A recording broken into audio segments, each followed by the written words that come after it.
I was basting the turkey for our first Thanksgiving without Martha when my phone rang. The caller ID showed my bank's fraud department. I wiped my hands on my apron, that sinking feeling already forming in my gut before I even answered. Mr. Matthews, this is Jennifer from First National's security team. We need you to verify a wire transfer immediately. Someone just moved $175,000 from your savings account to an offshore investment fund. Did you authorize this? The turkey baster clattered into the sink. $175,000. That was nearly half of what Martha and I had saved over 40 years of teaching. The money I'd set aside for retirement, for travel I'd promised her we'd do someday, before the cancer took that someday away. No, I managed. I absolutely did not. Sir, I need you to stay on the line. Don't contact anyone about this yet. We're freezing the account now, but given the sophisticated nature of this fraud, I'm transferring you to our investigation team. I sank into Martha's chair by the kitchen window, the one where she used to sit and watch the rain. 3 years she'd been gone, and I could still smell her lavender hand cream on the cushions. Outside, Seattle's November drizzle was just starting, turning the street into a mirror of gray. The investigation team asked me dozens of questions. Had I given anyone my account information? Signed any documents recently? Worked with any new financial advisors? That last question made me pause. Michael had introduced me to someone about 6 weeks ago, Marcus Chen, he'd called himself, a wealth management specialist who supposedly helped seniors maximize their retirement portfolios. Michael was my nephew, my sister Claire's only son. Claire had died 5 years ago from complications of diabetes, and I'd promised her I'd look after him. He was 38 now, married with 2 kids, running some kind of real estate development company. He'd been coming around more often since Martha passed, checking on me, helping with house repairs, bringing his family for Sunday dinners. Actually, I told the investigator, my nephew introduced me to a financial advisor, Marcus Chen. We met twice. I signed some papers, but I thought they were just consultation forms. The investigator's tone sharpened. Do you have copies of what you signed? No. Marcus said he'd send them, but he hasn't yet. Mr. Matthews, I'm going to be direct with you. This sounds like a sophistication scheme.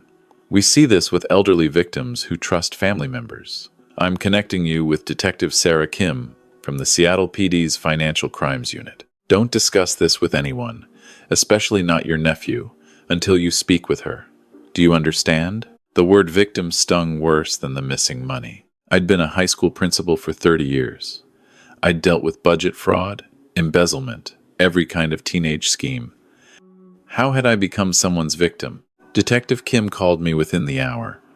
She was all business, asking me to recall every detail of my meetings with Marcus Chen, where we met, what we discussed, what documents I'd seen. She asked me to describe Michael's recent behavior, his visits, his financial situation. Has your nephew seemed stressed about money lately? She asked. I thought about it. Michael had mentioned his business was expanding, that he needed capital for a new development project. He'd seemed tired at our last few dinners, distracted. His wife Sarah had made a comment about him working too much, not sleeping well. He mentioned needing investment capital, I admitted, but he never asked me directly for money. Mr. Matthews, I want you to act normally around your nephew. Don't tell him about the fraud investigation. Can you do that? He's supposed to come for Thanksgiving dinner in 2 days, with his whole family. Perfect. Keep that plan. In the meantime, I need you to come to the station tomorrow. Bring any documents you have, any emails from Marcus Chen, text messages from your nephew, everything. That night, I couldn't sleep in the bed Martha and I had shared. Instead, I sat in my study, going through files. I found the business card Marcus had given me, Chen Wealth Management Solutions, a Seattle address that I now suspected was fake, a phone number that went straight to voicemail. I found emails too. Marcus had sent me several, all professional looking, with charts and graphs about market performance, retirement strategies, offshore investment opportunities. The language was sophisticated enough to seem legitimate, vague enough to mean nothing. But it was the text messages between Michael and me that hurt the most. I scrolled back through 2 months of conversations, him asking about my retirement plans, Me mentioning I didn't know what to do with Martha's life insurance payout. Him casually suggesting I talk to a guy he knew who was really good with seniors. He'd set me up. My sister's son, the boy I'd taught to ride a bike, helped through college, stood up for at his wedding. The man whose children called me Uncle Rob. The next morning at the police station, Detective Kim was younger than I'd expected. Maybe early 40s, with sharp eyes that didn't miss anything. She reviewed my documents systematically, making notes, taking photos. Mr. Matthews. I ran Marcus Chen through our database. There are 17 Marcus Chens in Washington state, but none matching the photo you described. The business license for Chen Wealth Management Solutions was filed 8 weeks ago with a registered agent address that's actually a UPS store. This was set up specifically to defraud you. And Michael? She pulled out a file. Your nephew's real estate company, Summit Developments LLC, is in serious financial trouble. He has $287,000 in outstanding business debts. He took out a second mortgage on his home 6 months ago. He's facing a lawsuit from investors on a failed condo project in Tacoma. The room felt too small suddenly, so he needed money. Desperately. The lawsuit goes to court in January. If he loses, he could lose everything. His house, his business, potentially face criminal charges for misrepresenting the project to investors.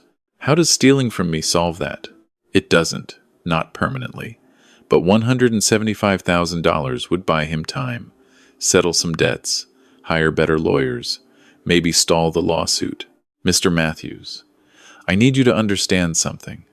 This kind of fraud, especially involving family members, it's often not reported. People are too embarrassed, or they don't want to hurt the family. But this is a serious crime. Your nephew and his accomplice face felony charges. I looked at Martha's photo on my phone's home screen. What would she want me to do? She'd always been more forgiving than me, always saw the good in people, but she'd also been fierce about justice. She'd raised our own kids to understand that actions have consequences. What do you need me to do? I asked. Detective Kim outlined the plan. I would continue as normal, host Thanksgiving as planned. She'd have officers ready nearby. The goal was to get Michael to admit his involvement, ideally on recording. She provided me with a small recording device, showed me how to use it. The key is to make him comfortable enough to talk, she explained. Don't accuse him directly at first. Mention that the bank contacted you about unusual activity. See how he reacts. If he's involved, he'll either try to cover it up or might even double down. Try to convince you the investment is legitimate. I spent that entire day preparing for a Thanksgiving dinner that now felt like a trap. I made Martha's cornbread stuffing recipe, the one she'd perfected over 30 years.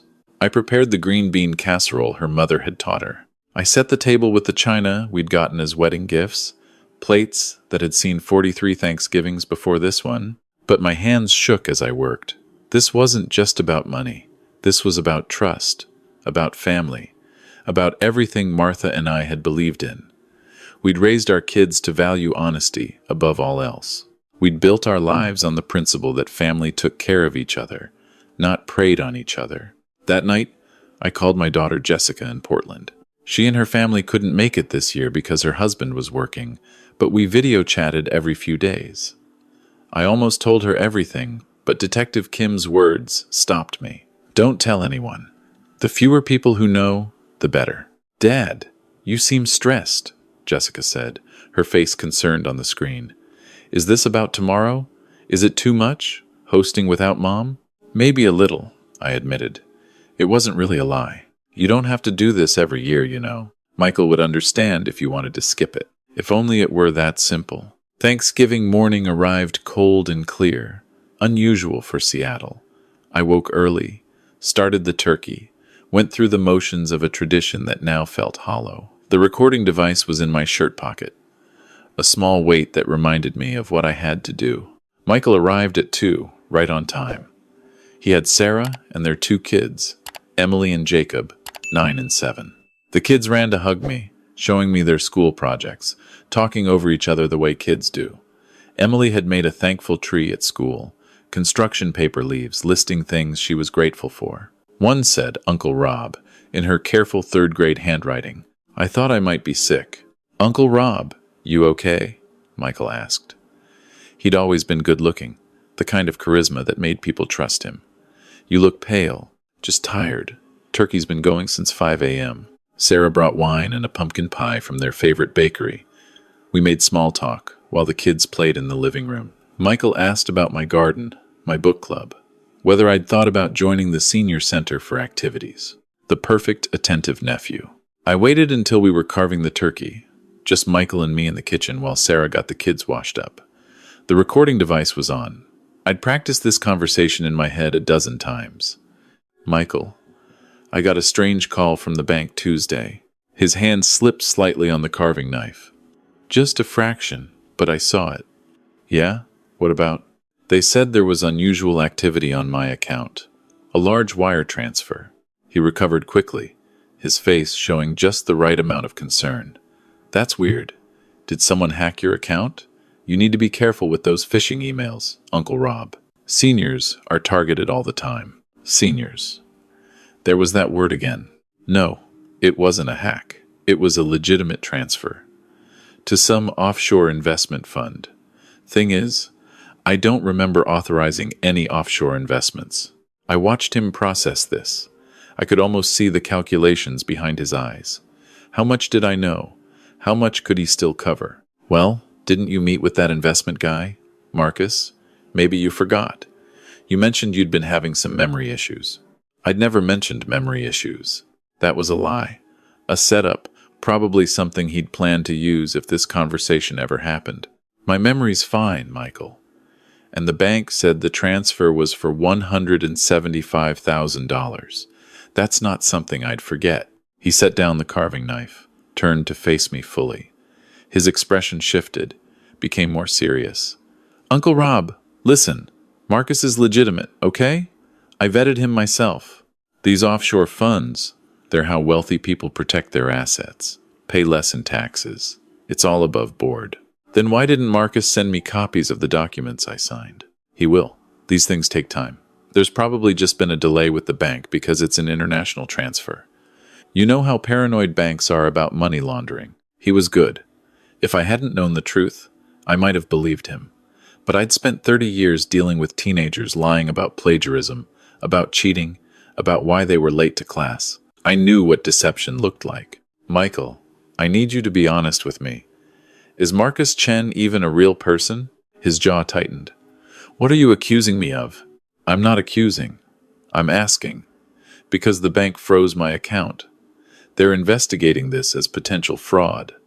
And Detective Kim, from the Financial Crimes Unit, wants to talk to me again tomorrow. I watched the color drain from his face. For a moment, he looked like he might run. Then something else took over. Something harder. You called the cops? On me? On your family? I called the bank about my missing money. They called the police. I haven't told them anything about you yet. That was technically true, though deeply misleading. Sarah appeared in the doorway, sensing the tension. Everything okay in here? Fine, Michael said sharply. Uncle Rob and I are just having a discussion. She looked between us, uncertain, then retreated to the dining room, where the kids were arguing over who got to sit in Grandma Martha's chair. Michael's voice dropped low. Okay, look, Marcus might not have been completely legitimate, but Uncle Rob, you have to understand, I'm in trouble.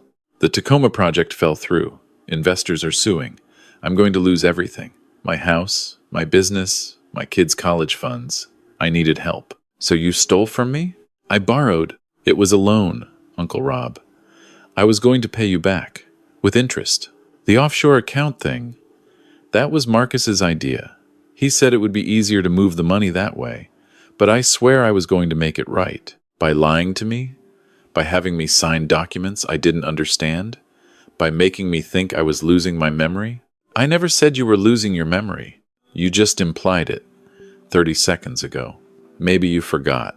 He ran his hands through his hair, the same gesture my sister used to make when she was stressed. I'm sorry. I'm so sorry, Uncle Rob. I didn't want to do this, but I'm desperate. If I don't settle with those investors by January, I go to court. I could go to prison. My kids would grow up with a father in prison, And what about the kids growing up with a father who steals from family?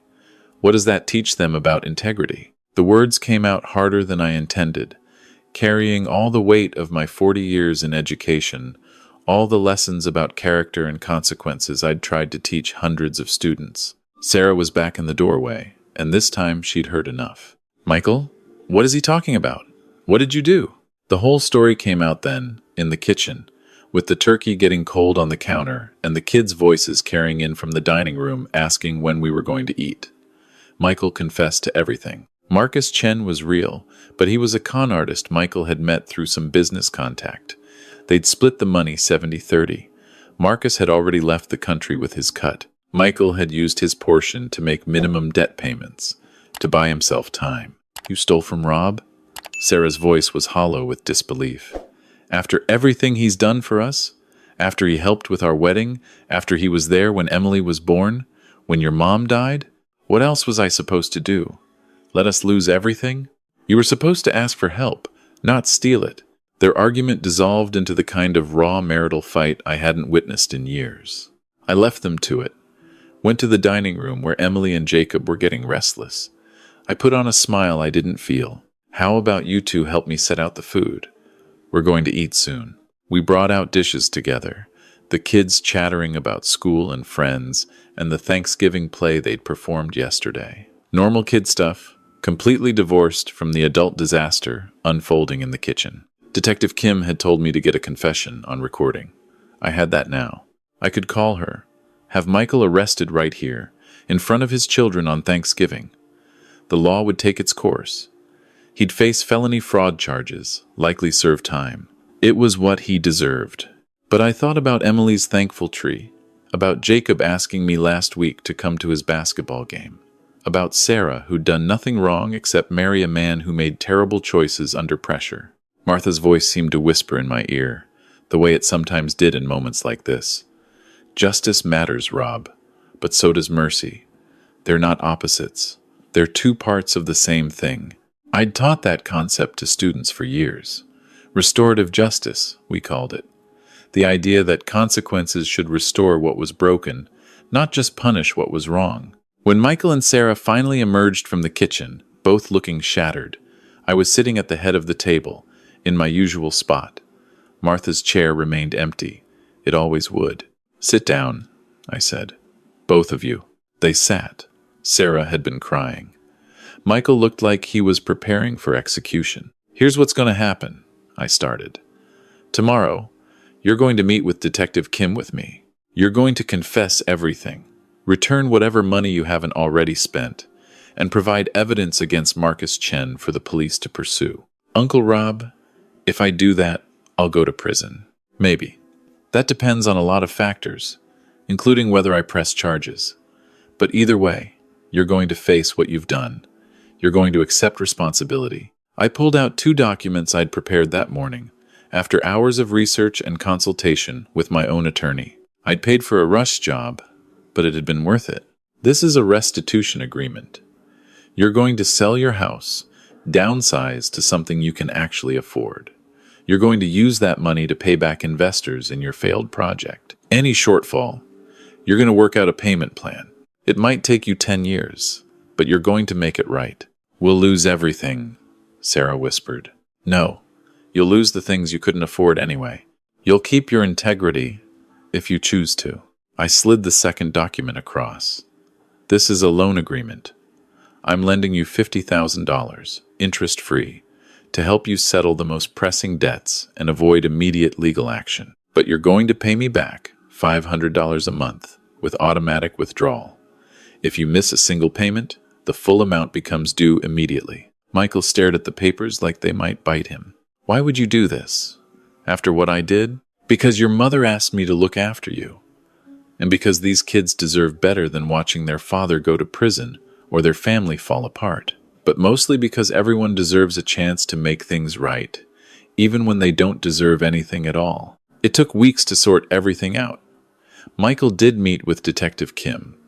With his cooperation, they tracked down Marcus Chen in Costa Rica and started extradition proceedings.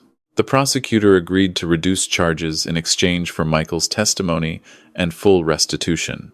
He got probation, community service, and a criminal record that would follow him forever. His house sold in December. They moved into a modest apartment in a less expensive neighborhood. Sarah went back to work as a nurse, picking up extra shifts. Michael took a job as a project manager for a construction company, no longer running his own business, working for someone else's vision instead of his own. It was humbling. It was hard. But slowly, month by month, they started rebuilding. I went to Jacob's basketball games.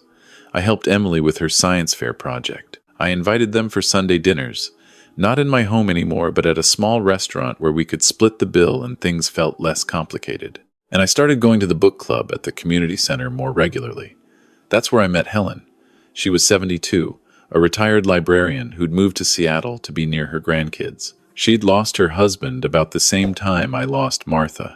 We started having coffee after book club, then dinner, then long walks around Green Lake where we'd talk about everything and nothing, about grief and healing, about the strange experience of starting over in your 60s. On Thanksgiving the following year, I didn't cook. Helen and I volunteered at a community dinner, serving meals to people who had nowhere else to go. Michael and Sarah and the kids came too, all of us working side by side, dishing out turkey and stuffing to strangers who were grateful for the kindness. Emily asked me afterwards, while we were cleaning up Uncle Rob, "Are you still mad at Dad?" I thought about it carefully. I'd spent a year processing that anger, working through it with a therapist Helen had recommended, trying to understand the difference between forgiveness and trust. "I'm not mad anymore," I told her honestly. "But things are different now, and that's okay. Different doesn't always mean bad." She seemed to accept that, with the wisdom kids sometimes have, that adults lose. Later, driving home with Helen beside me, listening to her talk about her grandkids' latest achievements, I thought about Martha. She would have liked Helen, I realized. They had the same sharp wit, the same tendency to see through people's nonsense straight to their hearts. "You're quiet," Helen observed. "Just thinking about second chances," I said. "How strange they are. How you never expect them, but sometimes they show up anyway." She took my hand, squeezed it gently. The universe has a sense of humor that way. The money Michael had stolen, the trust that had been broken, the year of legal proceedings and family drama, it had all seemed like an ending when it started. The end of my relationship with my nephew, the end of my faith in family, maybe even the end of the peaceful retirement Martha and I had planned. But endings, I was learning, were just another word for beginnings you didn't see coming. The beginning of boundaries and realistic expectations. The beginning of understanding that love doesn't mean letting people hurt you, but it also doesn't mean giving up on them entirely. The beginning of a new chapter with Helen, with book clubs and community service and coffee dates. Michael would spend years rebuilding his life, paying back debts, earning back trust he'd shattered. That was his journey, his consequences, his chance to become someone better than he'd been. Mine was simpler and more complicated all at once. Learning to live again, to trust again, to believe that the world still held good things even after betrayal, even after loss. Martha's chair still sat empty at my table. It probably always would. But there were other chairs now, other people to fill them. Helen and her quick laugh. My daughter Jessica, visiting more often with her family. Even Michael's kids, who hadn't done anything wrong and deserved an uncle who showed up for them. The turkey baster I dropped that first day still had a small dent in it. I kept using it anyway, a reminder that broken things could still serve their purpose, that damage didn't mean useless. On quiet evenings, I'd sit in Martha's chair by the window and watch the Seattle rain, thinking about the strange mathematics of loss and gain. I'd lost $175,000 and gained clarity about who I could trust. I'd lost my naive faith in family loyalty and gained wisdom about human nature. I'd lost the nephew I thought I knew and gained a more honest relationship with the one who actually existed. And maybe, just maybe, I'd lost the version of myself that believed the hardest part of life was over, and gained one who understood that every day brought its own challenges, its own choices between justice and mercy, between holding on and letting go. The phone call that had shattered my Thanksgiving a year ago had shattered something else too, the comfortable illusion that safety came from trust, That family meant protection, that money equaled security. What I'd built in its place was more fragile and more real. The knowledge that safety comes from wisdom, that family requires boundaries, that security is something you create through choices, not circumstances. Martha would have been proud, I thought. Not of the situation, not of what had happened, but of how I'd handled it, with both firmness and grace, with consequences and compassion, with the understanding that people are complicated, that betrayal doesn't erase history, and that sometimes the right choice is the hardest one. The rain continued outside, steady and relentless, the way it always did in Seattle.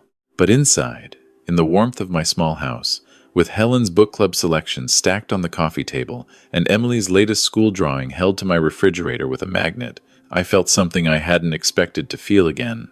Hope. Not the naive hope of someone who hasn't been hurt, but the hard-won hope of someone who has been, who has survived it, and who has chosen to believe that tomorrow might be better anyway. And on Thanksgiving, whether you're carving turkey for family you're not sure you can trust, or serving strangers who need kindness more than anything else, that's the only kind of hope that really matters.